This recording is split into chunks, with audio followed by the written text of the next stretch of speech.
Sebelah tidur. Tu ke 6 setengah tu. Berapa jam? 7? Diorang tu. Selalu apa tengah-tengah pagi ada terbangun tak? Tak tahu. Awak rasa macam tanya doktor tu.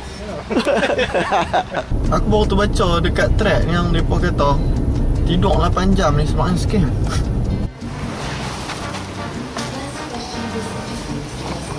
Kau tidur 8 jam lah cuba.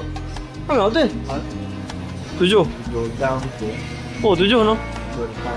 Kita tolak tepi pasal kena mohong berapa banyak jam yang kita kena tidur semayang. Aku jumpa yang kita panggil benda ni biphasic sleep. Bahasa Melayu dah. Sebelum zaman industri revolution, kita ni semayang tidur 2 shift.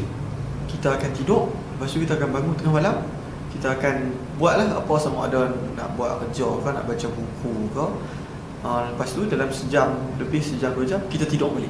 Angle dia yang interesting dekat sini. Kalaulah kita memang betul-betul lost waktu tidur kita macam mana.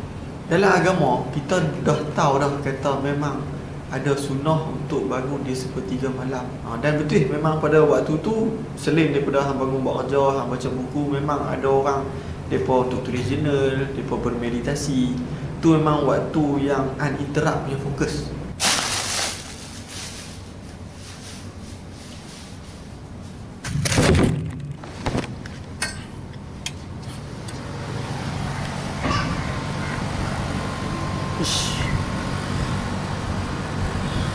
Kita kena kasih settle dulu matang ni.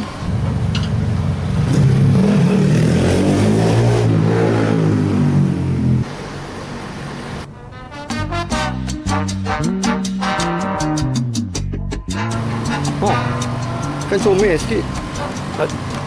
Ada yang duk mencuci ke? Mana weh? Sembunyi kan? Mana dia? Mana dia? Mana dia? Nak lari mana? Ya, daripada dulu sampai sekarang saya tengah hari saya kena tidur.